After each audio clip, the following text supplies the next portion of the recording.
Un pays n'est pas forcément fort ou faible pour toujours. La bonne application de la loi contribue à la puissance d'un pays, dans le cas contraire, à sa faiblesse.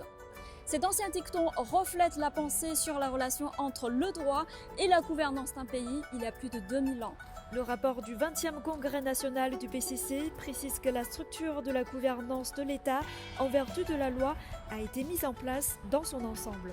De nos jours, les systèmes juridiques socialistes aux caractéristiques chinoises s'améliorent constamment, amenant l'entrée en vigueur du Code civil en 2021. Il représente tous les aspects de la vie du peuple chinois, telle une encyclopédie sociale. 民法典它是讲各种法律，防诈、反诈、婚姻的维权这个板块，我能更多的帮助到大家。 Ce sont les résidents de Dashlar, un routon de Beijing. Dashlar est non seulement un des routons les plus typiques et animés de Beijing, mais c'est aussi le berceau de l'opéra de Pékin. Aujourd'hui, je suis venue avec un ami français, Nicolas Huruzin, car le bureau de la justice du quartier Dashlar s'inspire de l'opéra de Pékin et crée une nouvelle manière intéressante de sensibiliser les gens au droit dans les routons, de façon à provoquer une nouvelle vague d'apprentissage de la loi auprès des habitants.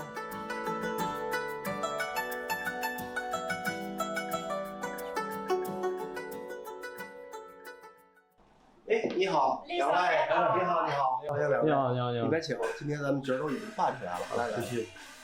咱们司法所是司法行政机关里的最基层的单位了，和老百姓息息相关，是第一线。我们的日常工作之一就是法律宣传教育。我们大栅栏又是经济发祥地，我们就想着能不能把这个特色和普法结合起来。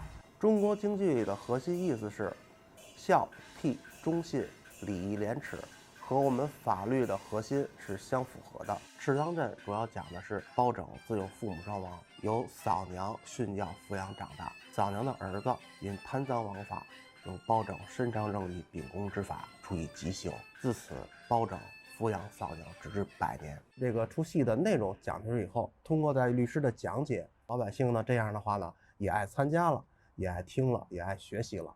民法典第1079条，由兄姐抚养长大的有负担能力的弟妹，对于这种缺乏劳动能力又没有经济来源的兄姐有抚养的义务。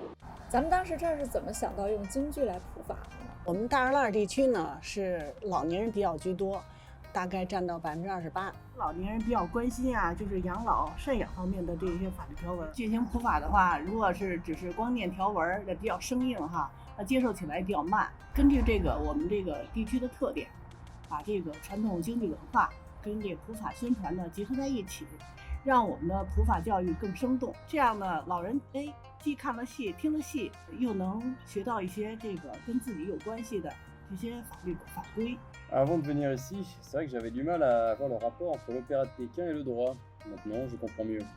现在通过这个京剧普法呢，他每唱一段京剧以后，就由律师来给解读。平时就看看戏而已，不知道这里还有这么多奥妙，要用法律的武器保护自己。这次民法典颁布以后呢，我感觉这亲民化，我感觉特别好。Après 66 ans de codification, incluant 1260 articles, le Code civil met l'accent sur des sujets brûlants de la société et représente tous les aspects civiques. Le Code civil vise à développer la démocratie populaire intégrale tout en écoutant pleinement les opinions et répondant activement aux préoccupations du peuple. Le Code civil constitue une étape importante dans le processus de la promotion intégrale de la gouvernance de l'État en vertu de la loi de la Chine. Depuis 2012, les systèmes juridiques socialistes à la chinoise se perfectionnent. La Chine a accéléré la législation dans des domaines importants tels que la sécurité nationale, la cybersécurité et les investissements étrangers, ce qui fournit une garantie pour le développement vigoureux de l'économie, la prospérité et la stabilité de la vie du peuple. 国无常强，无常弱。奉法者强则国强，奉法者弱则国弱。Le président chinois Xi Jinping a cité plusieurs fois cet ancien dicton de Han Feizi, grand penseur de la période du royaume combattant. Comment comprends-tu cette citation?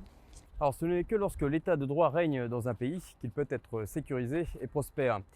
La Chine est un bon exemple. Les progrès de la Chine aujourd'hui nécessitent une application rationnelle de la loi et une confiance dans son système juridique. Lorsqu'on parle de l'état de droit, on a l'impression que c'est un grand sujet qui est éloigné de nous, mais finalement, le peuple est au centre de tout cela. Oui, bien sûr, l'autorité de l'état de droit dépend du peuple. Intégrer l'esprit de l'état de droit dans la vie de tous les jours, promouvoir le respect de la loi, c'est la force motrice interne de la paix et de la stabilité du pays à long terme. C'est aussi le secret de la prospérité de la Chine. 国无常强，无常弱，奉法者强则国强，奉法者弱则国弱。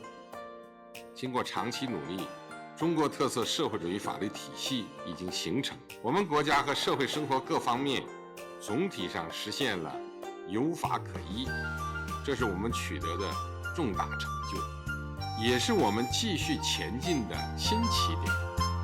Bueno, principalmente China ha tenido un trabajo muy arduo en temas de planificación y poder estructurar todo lo que es la gobernanza estatal en pro de los objetivos. Cette morale qui reste vraiment, même si tout le monde se modernise, même si les gens essayent d'être un peu plus mondialisés, ça reste quand même un fondement principal de l'esprit chinois aujourd'hui. В Китае соблюдаются законы очень сильно. Они работают и все стараются делать во благо народа. Уже будут расти и другие уровни. La comprensión de las